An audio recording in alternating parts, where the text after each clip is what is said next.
శ్రీ శివాయ గురువే నమః. ఆణిముత్యం, అక్షరాల ఆణిముత్యం.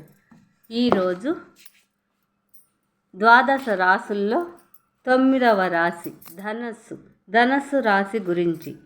ఈ రాశి అగ్నితత్వ రాశి. ఈ రాశి వారు ఉత్తర సింహద్వారం ఇళ్ళు పనికిరాదు. ఉత్తర ద్వారం వీరికి పనికిరాదు. ఎక్కువ నీటిలో స్నానం చేస్తూ కూర్చోరాదు. కొంతమంది స్నానం గంటల కొద్దీ చేస్తారు, కానీ ఈ రాశి వారు ఎక్కువసేపు నీటిలో ఉండరాదు. ఇది ఆకాశతత్వ రాశి. ఈ రాశి వారు ఓం హం ఆకాశయే నమః అనే మంత్రాన్ని జపిస్తూ ఉండాలి. తూర్పు ఆగ్నేయ దిశలలో లోహ వస్తువులను ఉంచవద్దు. అలాగే దక్షిణ దిశకు నీళ్ల ట్యాంకులు పెట్టవద్దు. దురదృష్టం వెంటాడుతుంది. ఈ రాశికి అధిపతి గురునకు 1-4 భావాలు వస్తాయి. అందువలన గురువును గౌరవించాలి. సత్యం మాట్లాడాలి. రావి చెట్టును పూజించాలి. పెద్దలను గౌరవించాలి. ఈ నియమాలు పాటించకపోతే ఇబ్బంది పడతారు. వీరు జన్మ రంగు పసుపు. అందువలన పసుపు రంగు వస్తువులను దానం ఇయ్యకండి. శనగలు దానం చెయ్యకండి. బంగారం బహుమతిగా కూడా ఇవ్వకండి. పిల్లలకు డబ్బిచ్చి బంగారం కొనుక్కోమని చెప్పండి. మీ చేత్తో కొని ఇవ్వకండి. శని జపం చేయండి. ఎవరిని మోసగించవద్దు. దానివలన దరిద్రం వస్తుందట. అప్పుల పాలవుతారట. తమ్ముళ్లతో చెల్లెళ్లతో జాగ్రత్త.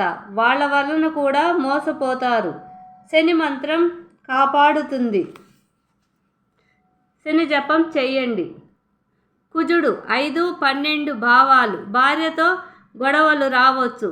భార్యతో గొడవలు వద్దు. భర్తకు చాలామంది స్త్రీలతో సంబంధం ఏర్పడుతూ ఉంటుంది. మగవారు జాగ్రత్త. ఆడవాళ్లతో జాగ్రత్త.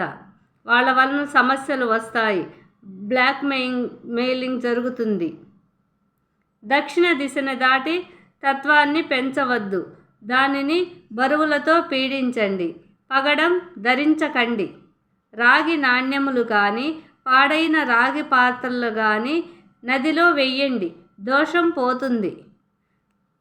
పారే నీళ్ళల్లో నదుల్లో రాగి నాణ్యాలు వేస్తే ఈ రెమెడీ చాలామంది చేస్తూ ఉంటారు. శుక్రుడు 6-11 ఆగ్నేయం పెరగకుండా చూడండి. స్త్రీలను గౌరవంగా చూడండి.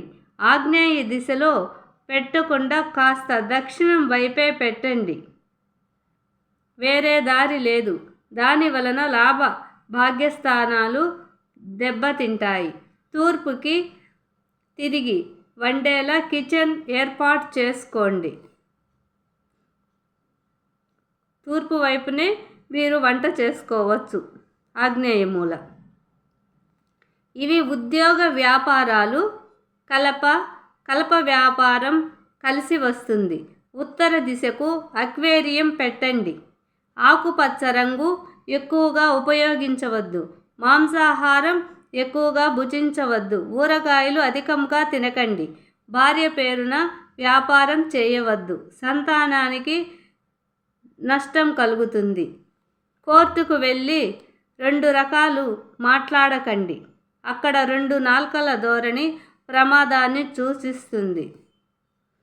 చంద్రుడికి 8వ భావం వాయువ్యం. తేలికైన లేక ఈ దిశ తత్వాన్ని పెంచిన తండ్రికి ప్రమాదం. ముత్యం ధరించండి. ముత్యం కానీ పాలు కానీ 7 రోజులు వరుసగా బియ్యాన్ని కానీ నూతిలో వేసి రండి. చెరువులో కూడా వేయవచ్చు. ఈ వస్తువులను దానం ఇచ్చేయండి. గుర్రపు బొమ్మ దానం ఇవ్వండి. పెయింగ్ షూమ్ చెప్పాడు. వాయుగంటలు వాయువ్యంలో పెట్టకండి. పరమటలో పెట్టుకోండి. తల్లితో గొడవ పడవద్దు. తూర్పు దిశకి బరువులు పెట్టవద్దు. ఆ దిశలో మొక్కలను పెట్టండి. సూర్య యంత్రాన్ని మెడలో వేసుకోండి. తండ్రి గారి ఆశీస్సులు చాలా ముఖ్యం. తండ్రి గారి ఆశీస్సులు ఈ రాశి వారు తరచుగా తీసుకుంటూ ఉండాలి. ఇది ధార్మిక స్థానం. ఆతిథ్య హృదయం, హరివంశ పారాయణ, విష్ణు సహస్రనామం చేస్తే చాలా మంచిది. గోధుమలు, ఎరుపు రంగు వస్తువులు దానం ఇవ్వకండి. ఎవరికి తాళములు కొని ఇవ్వకండి. మర్రి, తుమ్మ చెట్లు నరికించవద్దు. తల తూర్పుకు వచ్చేలా శయనించండి. కలిసి వస్తుంది. ఏ రాశి వారైనా వారి రాశికి సంబంధించిన చిన్న చిన్న రెమెడీలు చేసుకుంటే వారికి బాగా కలిసి వస్తుంది. దోషాలన్నీ పోతాయి. నమ్మకంగా చేయటమే, అంతకన్నా ఏం చేసేదేం ఉండదు.